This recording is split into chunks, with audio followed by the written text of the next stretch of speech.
ओम शांति। 17 जनवरी 2025 के ईश्वरीय महावाक्य हैं। आज के मधुर मुरली के सार में मीठे मीठे प्यारे प्यारे सर्वशक्तिमान पत्थर बुद्धि वालों को पारस करते हैं नर से नारायण बनाने वाले सत्य चित्त आनंद स्वरूप परमात्मा ने कहा, मीठे बच्चे, तुम भारत के मोस्ट वैल्यूबल सर्वेंट हो। तुम्हें अपने तन मन धन से श्रीमत पर इसे रामराज्य बनाना है। प्रश्न, सच्ची अलौकिक सेवा कौन सी है जो अभी तुम बच्चे करते हो? उत्तर, तुम बच्चे गुप्त रीति से श्रीमत पर पावन भूमि सुखधाम की स्थापना कर रहे हो। यही भारत की सच्ची अलौकिक सेवा है। तुम बेहद बाप की श्रीमत पर सबको रावण की जेल से छुड़ा रहे हो। इसके लिए तुम पावन बनकर दूसरों को पावन बनाते हो। गीत है, नयनहीन को राह दिखाओ। ओम शांति। हे प्रभु ईश्वर परमात्मा कहने और पिता अक्षर कहने में कितना फर्क है। हे ईश्वर, हे प्रभु कहने से कितना रिगार्ड रहता है, और फिर उनको पिता कहते हैं तो पिता अक्षर बहुत साधारण है। पिताएं तो ढेर के ढेर है। प्रार्थना में भी कहते हैं हे प्रभु, हे ईश्वर। बाबा क्यों नहीं कहते? है तो परम पिता ना, परंतु बाबा अक्षर जैसे दब जाता है, परमात्मा अक्षर ऊंचा हो जाता है। बुलाते हैं, हे प्रभु नयनहीन को राह बताओ। आत्माएं कहती हैं, बाबा हमको मुक्ति जीवन मुक्ति की राह दिखाओ, राह बताओ। प्रभु अक्षर कितना बड़ा है, पिता अक्षर हल्का है। तो आत्माएं कहती हैं कि हमको मुक्ति जीवन मुक्ति की राह बताओ। प्रभु अक्षर कितना बड़ा है, पिता अक्षर हल्का है। पिता से तुम अपने दिल की हर बात हर समय किसी भी टाइम पर बिना किसी झिझक के कर सकते हो। जब प्रभु अक्षर कहते हैं तो अपने पापों को, अपने गलत कर्मों को छुपाते हैं, उनसे बताने में डर लगता है। तो परमात्मा पिता बन करके जब आपके साथ में संबंध जोड़ता है तो आपके हिसाब किताब चुकते तभी होंगे जब आप उनको इस जन्म का सारा हाल सुनाएंगे, और पिछले का फिर बाबा कहते हैं याद से हिसाब किताब चुकता होगा। और आगे के लिए बाबा हमें श्रीमत देता है कि कैसे तुमको अपना हिसाब जमा करना है, अकाउंट बैलेंस जमा करना है।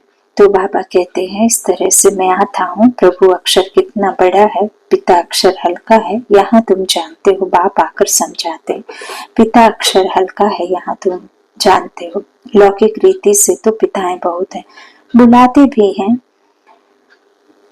तुम माता पिता हम बालक तेरे। कितना साधारण अक्षर है। ईश्वर व प्रभु कहने से समझते हैं वह क्या नहीं कर सकते। ईश्वर व प्रभु कहने से बाबा कह रहे हैं कि फिर वो समझते हैं क्या नहीं कर सकते।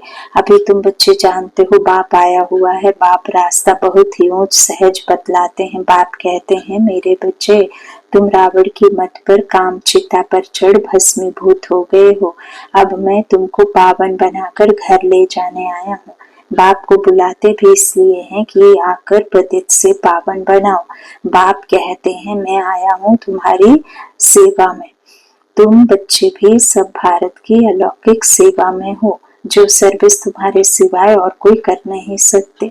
तुम भारत के लिए ही करते हो। श्रीमत पर पवित्र बन और भारत को बनाते हो। बापू गांधी की भी आंश थी कि राम राज्य हो।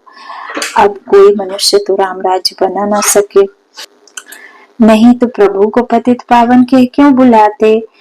अब तुम बच्चों को भारत के लिए कितना लाभ है। सच्ची सेवा तो तुम करते हो, खास भारत की और आम सारी दुनिया की। तुम जानते हो भारत को फिर से राम राज्य बनाते हैं। जो बापूजी चाहते हैं वह हद का बापूजी था, यह फिर है बेहद का बापूजी। तो यह है बेहद की सेवा करते हैं, यह तुम बच्चे ही जानते हो। तुम्हारे में भी नंबरवार यह नशा रहता है कि हम राम राज्य बनाएंगे। गवर्नमेंट के तुम सर्वेंट हो, तुम देवी गवर्नमेंट बनाते हो। तुमको भारत के लिए फखुर है। जानते हो सतयुग में यह पावन भूमि थी, अब तो पतित है। तुम जानते हो अभी हम बाप द्वारा फिर से पावन दुनिया व सुख धाम बना रहे हैं। सो भी गुप्त, श्रीमत भी गुप्त मिलती है। बाबा कहते हैं भारत गवर्नमेंट के लिए ही तुम कर रहे हो। श्रीमत पर तुम भारत की ऊंचते ऊंच सेवा अपने तन मन धन से कर रहे हो। कांग्रेसी लोग कितना जेल आदि में गए। बाबा कहते तुमको तो जेल आदि में जाने की दरकार नहीं, तुम्हारी तो है ही रूहानी बात। तुम्हारी लड़ाई भी है 5 विकारों रूपी रावण से, जो खुद से खुद की है। तो जिस रावण का सारे पृथ्वी पर राज्य है, तुम्हारी यह सेना है। लंका तो एक छोटा टापू है, यह सृष्टि बेहद का टापू है। तुम बेहद के बाप की श्रीमत पर सबको रावण की जेल से छुड़ाते हो। यह तो तुम जानते हो कि इस पतित दुनिया का के विनाश तो होना ही है। तुम शिव शक्तियां हो, शिव शक्ति यह गोप भी है। तुम गुप्त रीति भारत को बहुत बड़ी सेवा कर रहे हो। गुप्त रीति भारत की बहुत बड़ी सेवा कर रहे हो। आगे चल सबको पता पड़ेगा तुम्हारी है श्रीमत पर रूहानी सेवा। तुम गुप्त हो, गवर्नमेंट जानती ही नहीं कि यह बीके तो भारत को अपने तन मन धन से श्रेष्ठ सचखंड बनाते हैं। भारत सचखंड था, अब झूठ खंड है। सच तो एक ही बाप है। कहा भी जाता है God is truth, God is knowledgeful, God is peaceful. तुमको नरसिंह नारायण बनाने की सत्य शिक्षा दे रहे हैं। बाप कहते हैं कल्प पहले भी तुमको नरसिंह नारायण बनाया था। रामायण में तो क्या क्या कथाएं बैठ लिख दी हैं। कहते हैं राम ने बंदर सेना ली, तुम पहले बंदर मिसल थे। एक सीता की तो बात नहीं। बाप समझाते हैं कैसे हम रावण राज्य का विनाश कराए राम राज्य स्थापन करते हैं। अब यहाँ बंदर का अर्थ समझे। बाबा कहते तुम्हारी जो हालत है वो बंदर के जैसी है। तो अब बाबा ने अपनी बंदर सेना को लिया और फिर किसी भी तरह से अवधपुरी में न वध हुआ न अयोध्या में, जहाँ युद्ध नहीं होती। तो यहाँ युद्ध जो ब्राह्मण बच्चों की है, जो परमात्मा ने ये बानर सेना इकट्ठी करी है, तो पुल कौन सा बांधा है बाबा ने उस पार जाने के लिए? याद का पुल। ये ज्ञान सागर पार करने के लिए ये दुनिया को उस पार ले जाने वाला प्रभु आया है।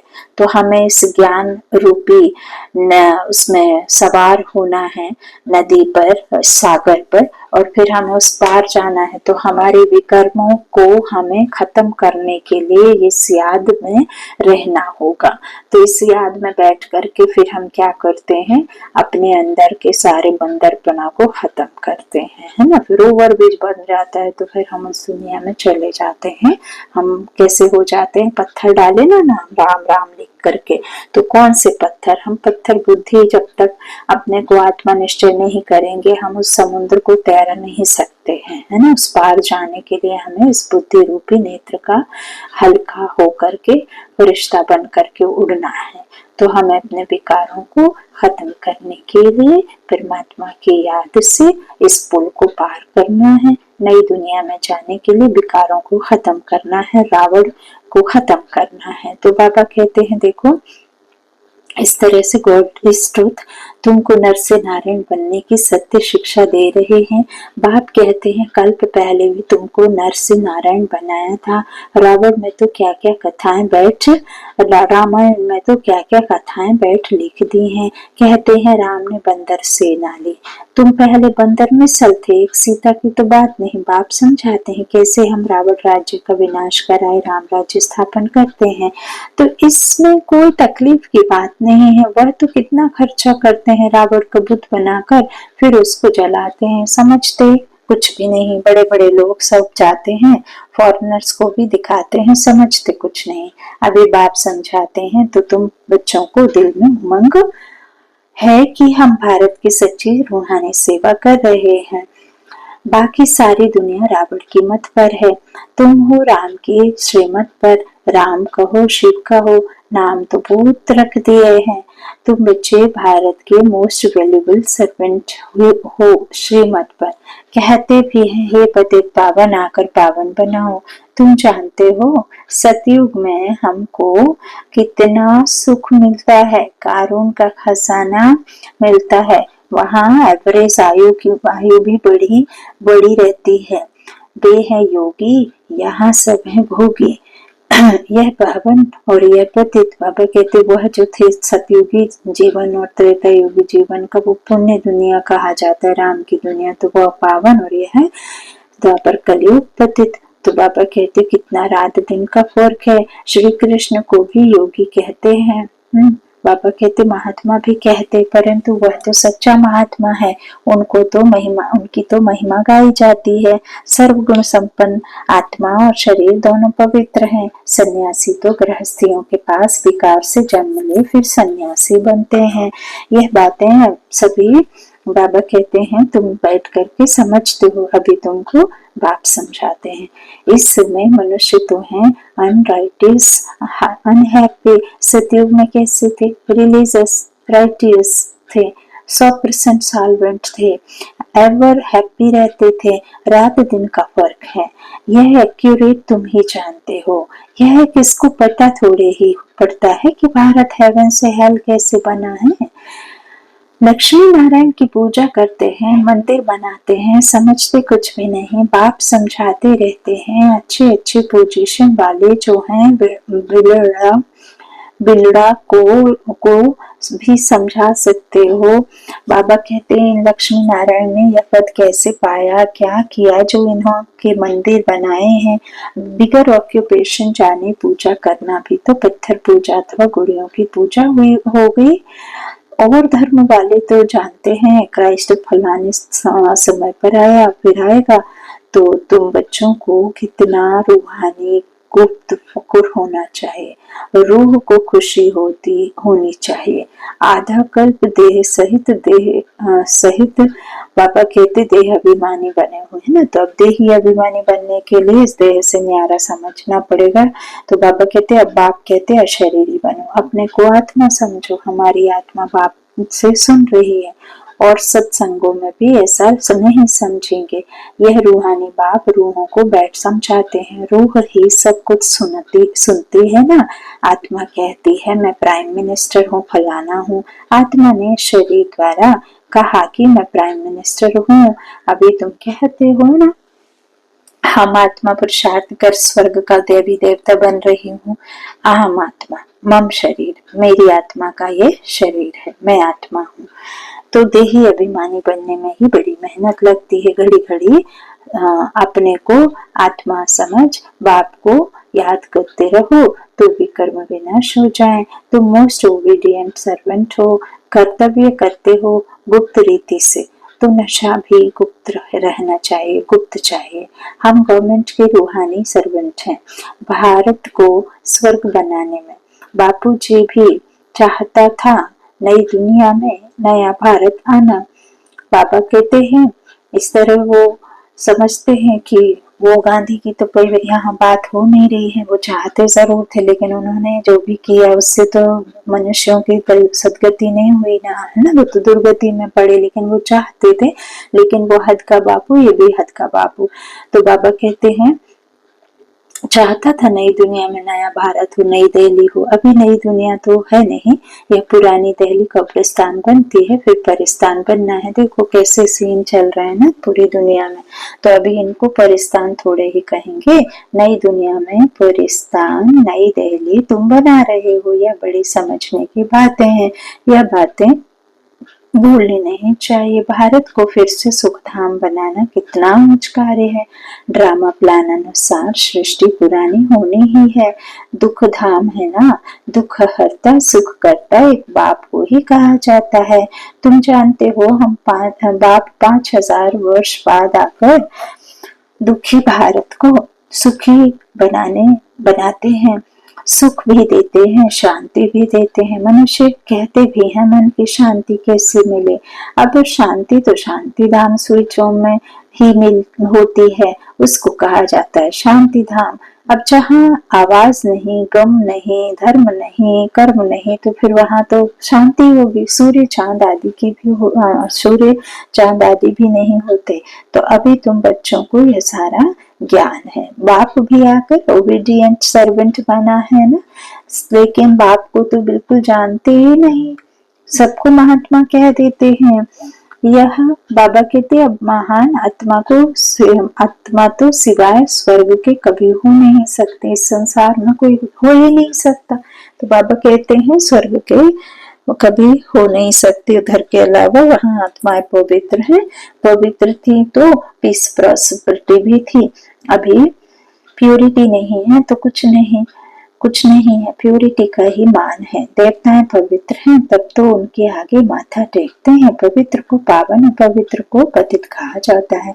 यह है सारे विश्व का बेहद का बापूजी, ऐसे तो मेयर को भी कहेंगे सिटी फादर। वहाँ थोड़े ही ऐसी बातें होंगी, वहाँ तो कायदे से राज्य चलता है। बुलाते भी हैं, ये पतित पावन आओ। अब बाप कहते हैं पवित्र बनो तो कहते हैं या कैसे होगा, किसी बच्चे फिर बच्चे कैसे पैदा होंगे, सृष्टि कैसे वृद्धि हो पाएगी। तो उनको यह पता नहीं कि लक्ष्मी नारायण संपूर्ण निर्विकारी थे। तुम बच्चों को कितना ऑपोजिशन सहन करना पड़ता है, ना जाने लोगों का क्या क्या मत रहती है, सब उल्टे बोलते। तो ड्रामा में जो कल्प पहले हुआ है वह रिपीट होता है। ऐसे नहीं कि ड्रामा पर रुक जाना है, ड्रामा में होगा तो मिलेगा। स्कूल में ऐसे बैठे रहने से कोई पास हो जाएंगे क्या? हाँ, टीचर को देखकर टीचर बन जाओगे क्या? डॉक्टर को देखकर डॉक्टर बन जाओगे क्या? सर्जन बन जाओगे डॉक्टर सर्जन को देखकर? नहीं ना, प्रैक्टिस करनी पड़ेगी, उसके साथ कुछ एक समय बिताना होगा, उसके हाथ से वो सब चीजें देखते हुए करते हुए फिर आपको भी प्रैक्टिस करनी पड़ेगी, तब तो आप सर्जरी करोगे। तो हर एक चीज के लिए मनुष्य का पुरुषार्थ तो चलता है। पुरुषार्थ बगैर पानी भी मिल ना सके, गिलास भी दे देगा हाथ में तो मुंह तक तो आपको ही ले जाना है। कर्म तो करना पड़ेगा, पुरुषार्थ तो करना पड़ेगा, तभी फिर आप उसको पानी को पी पाएंगे। तो सेकंड बाय सेकंड जो पुरुषार्थ चलता है वह प्रारब्ध के लिए, वह बेहद का पुरुषार्थ करना है, बेहद के सुख के लिए। अभी है ब्रह्मा की रात तो 100 ब्राह्मणों की रात, फिर ब्राह्मणों का दिन होगा। शास्त्रों में भी पढ़ते थे परंतु समझते कुछ नहीं थे। यह बाबा खुद बैठकर रामायण भागवत आदि सुनाते थे, पंडित बन बैठते थे। अभी समझते हैं वह तो भक्ति मार्ग है। भक्ति अलग है, ज्ञान अलग है, बीज चीज है। बाबा कहते हैं अलग अलग चीजें हैं दोनों। बाप कहते हैं तुम काम चिता पर बैठ सब काले बन गए हो। श्री कृष्ण को भी श्याम सुंदर कहते हैं ना। पुजारी लोग अंध श्रद्धालु हैं। कितनी भूत पूजा है, शरीर की पूजा, गोया 5 तत्वों की पूजा हो गई, इसको कहा जाता है व्यभिचारी पूजा। भक्ति पहले अव्यभिचारी थी, एक शिव की होती थी, शिव की ही होती थी। अभी तो देखो क्या क्या पूजा होती रहती है। हाँ, बाप बंडर भी दिखाते हैं, नॉलेज भी समझा रहे हैं, कांटों से फूल बना रहे हैं। उनको कहते हैं कि गार्डन ऑफ फ्लावर्स। कराची में पहरे पर एक पठान रहता था, वह भी ध्यान में चला जाता था। कहता था हम बहिश्त में गया, खुदा ने हमको फूल दिया। उनको बड़ा मजा आता था। वंडर है ना, वह तो 7 वंडर कहते हैं। वास्तव में वंडर ऑफ वर्ल्ड तो स्वर्ग है, यह किसको भी पता नहीं है। तुम्हें कितना फर्स्ट क्लास ज्ञान मिला है, तुमको कितनी खुशी होनी चाहिए, कितना हाईएस्ट बाप दादा है और कितना सिंपल रहते हैं। बाप की ही महिमा गाई जाती है, वह निराकार निरंकारी है। बाप को तो आकर सेवा करनी है ना। बाप हमेशा बच्चों की सेवा कर उनको धन दौलत से खुद वानप्रस्थ अवस्था में ले लेते हैं, बच्चों को माथे पर चढ़ाते हैं। मस्तक मणि कहते हैं, सरताज बच्चे कहते हैं, डबल सरताज बनाते हैं। तो तुम बच्चे विश्व के मालिक बनते हो। स्वीट होम में जाकर फिर स्वीट बादशाही आकर लेंगे। बाप कहते हैं हम तो बादशाह नहीं लेंगे, सच्चा निष्काम सेवा धारी तो एक बाप ही है। बाबा कहते हैं तो बच्चों को कितनी खुशी रहनी चाहिए थी। थोड़े बाबा कहते हैं परंतु कोई माया भुला देती है। इतने बड़े बाप दादा को भूलना थोड़े ही चाहिए। दादा की मिल्कियत का कितना फख्र रहता है। मुझे याद करो। बाबा कहते तुमको तो श्री बाबा मिला है ना, तो उनकी मिल्कियत है। बाप कहते हैं मुझे याद करो और दैवी गुण धारण करो।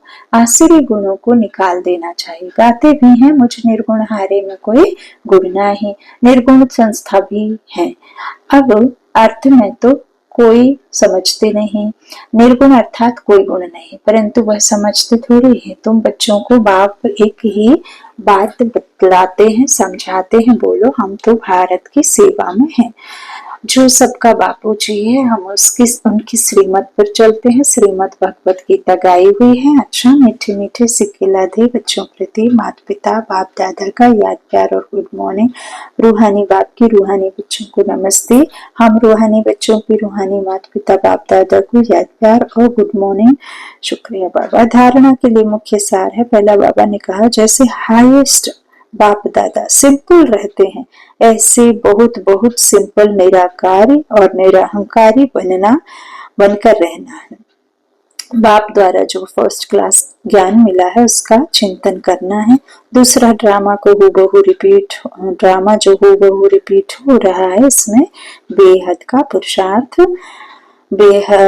पुरुषार्थ कर बेहद सुख की प्राप्ति करनी है। कभी ड्रामा कहकर रुक नहीं जाना है। प्रारब्ध के लिए पुरुषार्थ जरूर करना है। वरदान, अव्यक्त स्वरूप की साधना द्वारा पावरफुल वायुमंडल बनाने वाले अव्यक्त फरिश्ता भव। वायुमंडल को पावरफुल बनाने का साधन है अपने अव्यक्त स्वरूप की साधना। इतना बार बार अटेंशन रहे, क्योंकि जिस स्वरूप की साधना, तो जिस बात की साधना की जाती है उसी बात का ध्यान रहता है। तो बाबा कहते अव्यक्त स्वरूप की साधना अर्थात बार बार अटेंशन की तपस्या चाहिए कि मैं आत्मा हूँ। अव्यक्त जब आप रहेंगे तब बार बार आप इस बात पर अटेंशन रखेंगे, अटेंशन कि मैं आत्मा हूँ, मैं फरिश्ता हूँ, मैं चैतन्य हूँ, मैं शांत स्वरूप हूँ। तो अटेंशन बार बार तपस्या चाहिए। इसलिए बाबा कहते अव्यक्त फरिश्ता भाव के वरदान को स्मृति में रख शक्तिशाली वायुमंडल बनाने की तपस्या करो, तो आपके सामने जो भी आएगा वो अव्यक्त और व्यर्थ बातों से परे हो जाएगा। स्लोगन है सर्वशक्तिमान बाप को प्रत्यक्ष करने के लिए एकाग्रता की शक्ति को बढ़ाओ। अपनी शक्तिशाली मनसा द्वारा सकाश देने की सेवा करो। जैसे अपने स्थूल कार्य के प्रोग्राम को दिनचर्या प्रमाण सेट करते हो, ऐसे अपनी मनसा समर्थ स्थिति का प्रोग्राम सेट करो। जितना अपने मन को समर्थ का संकल्पों में बिजी रखेंगे तो मन को अपसेट होने का समय ही नहीं मिलेगा। मन सदा सेट अर्थात एकाग्र है तो स्वतः अच्छे वाइब्रेशन फैलते हैं, तो सेवा होती है। अच्छा, ओम शांति।